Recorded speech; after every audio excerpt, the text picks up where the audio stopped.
Tank bund దగ్గర నిమజ్జనాలు కొనసాగుతున్నాయి. నిమజ్జనాన్ని చూసేందుకు ప్రజలు భారీగా తరలి వస్తున్నారు. దీంతో ట్యాంక్ బండ్ పరిసరాలు జన సందోహంగా మారాయి. గణనాథులను తీసుకుని జనం నిమజ్జనం కోసం క్యూ కడుతున్నారు.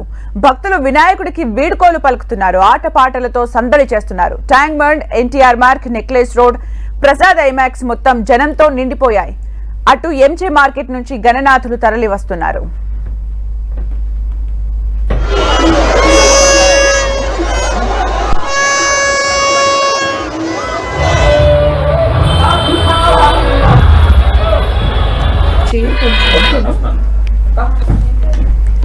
రైట్, మనం విజువల్స్ లో చూడొచ్చు. Tank bund, MJ market, Charminar, Telugu తల్లి ఫ్లైఓవర్ దగ్గర గణనాథులు నిమజ్జనం కోసం తరలి వస్తూ ఉన్నారు. ఆటపాటలతో చాలా కోలాహలంగా గణనాథునికి వీడ్కోలు పలికేందుకు కూడా భక్తులు అక్కడికి తరలి వస్తూ ఉన్నారు. 11 రోజులు పూజలు అందుకున్న తర్వాత గంగమ్మ ఒడికి చేరే ఘట్టం నిజంగా ఎమోషన్స్ తో కూడుకున్న ఒక ఘట్టం. అందరూ కూడా ఆటపాటలతో వీడ్కోలు పలుకుతూ అగలే బరుస్తూ జల్దీ వచ్చే త్వరగా వచ్చే బప్ప అనుకుంటూ కూడా అక్కడ సందడి వాతావరణం నెలకొని ఉంది. మహిళలు కూడా సాంస్కృతిక కార్యక్రమాల్లో పాల్గొంటూ ఉన్నారు. ఈ 11 రోజులు కూడా పూజా కార్యక్రమాలు జరుగుతున్న సమయంలో ఆటపాటలతో సాంస్కృతిక కార్యక్రమాలతో ఎంతో సందడి వాతావరణం నెలకొని ఉంటుంది.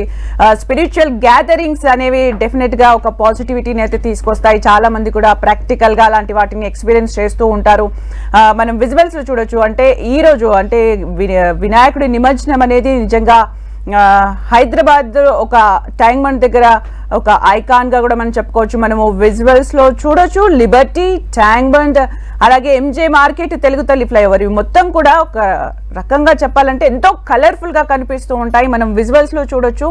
గణనాథులు ఊరేగింపుగా వస్తూ ఉంటారు. ఒక గణేశుడి నిమజ్జనం అయిన వెంటనే మరో గణేశుడు, అంటే ఒక గణేశుడు ఇలా వెళ్తున్న సమయంలో వెంటనే మరో ఇంకో ఆకృతిలో, ఇంకో రకంగా, ఇంకో అందమైన రూపంలో వినాయకుడు మనకు కనిపిస్తూ ఉంటాడు. మనం ప్రస్తుతం ఎంజే మార్కెట్ సర్కిల్ దగ్గర చూస్తూ ఉన్నాము లైవ్ లో. తెలుగు తల్లి ఫ్లైఓవర్ దగ్గర విజువల్స్ ని మనం చూస్తూ ఉన్నాం. భక్తజన సందేహంలో వినాయకులు అక్కడికి చేరుకుంటూ ఉన్నారు. ఆటపాటలతో వీడ్కోలు పలకడానికి కూడా అక్కడికి భక్తులు చేరుకుంటూ ఉంటారు. అంటే వివిధ రూపాల్లో కూడా వినాయకుడిని తమ ఇష్ట దైవంగా 11 రోజులు పూజించిన తర్వాత చివరి పూజలు కూడా నిర్వహించి నిమజ్జనానికి తీసుకుని వస్తూ ఉంటారు. అయితే చాలా పెద్ద సంఖ్యలో అక్కడికి ప్రజలు చేరుకుంటూ ఉంటారు. కాబట్టి ఎలాంటి సమస్యలు రాకుండా కూడా అన్ని డిపార్ట్మెంట్స్ సమన్వయంతో అంతా సవ్యంగా జరిగేలాగా కూడా ఏర్పాట్లు చేస్తూ ఉంటారు. మనం చూడొచ్చు. అంటే ఖైరతాబాద్ గణేష్ నిమజ్జనం కూడా ఆన్ టైంలో జరిగింది. అంటే సమన్వయం, అలాగే ప్లానింగ్ కూడా మనం అక్కడ చూడొచ్చు. మనం విజువల్స్ చూడండి. అంటే చిన్న పిల్లలు పెద్దవాళ్ళనే తేడా లేకుండా ప్రతి ఒక్కరు కూడా వినాయకుడికి ఎంతో అటాచ్డ్ గా ఉంటారు. నిమజ్జనం రోజు అక్కడి వరకు కూడా వెళ్ళాలి అని కూడా అందరూ చూస్తూ ఉంటారు.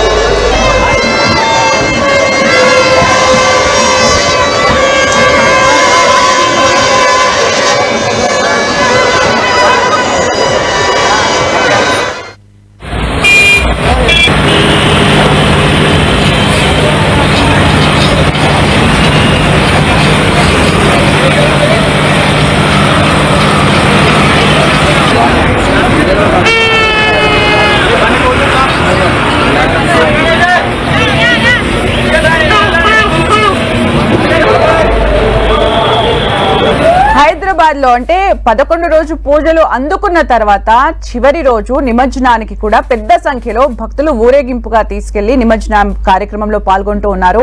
ఇది ఒక 1 hour 2 hours జరిగే పండుగ కాదు. అంటే నిమజ్జనం 11 days కూడా ఎంతో గొప్పగా పూజలు అందుకున్న తర్వాత ఈ 24 hours నిమజ్జన కార్యక్రమం ఏదైతే ఉంటుందో ప్రతి ఒక్కరు కూడా అది ఎంజాయ్ చేయాలని, నిమజ్జనం అయ్యేంత వరకు కూడా 11 రోజులు పూజలు చేసిన గణనాథుని నిమజ్జనం వరకు కూడా అక్కడికి చేరుకోవాలని కూడా భక్తులు కోరుకుంటూ ఉంటారు.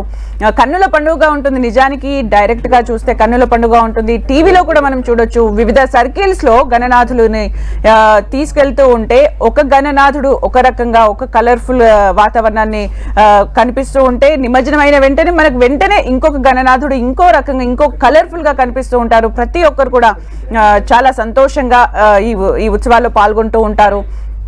Tank bund, MG market, Telugu తల్లి ఫ్లైఓవర్, చార్మినార్ అంటే మన మహిళలు కూడా ఆటపాటలతో నిమజ్జన కార్యక్రమాల్లో పాల్గొంటూ ఉన్నారు.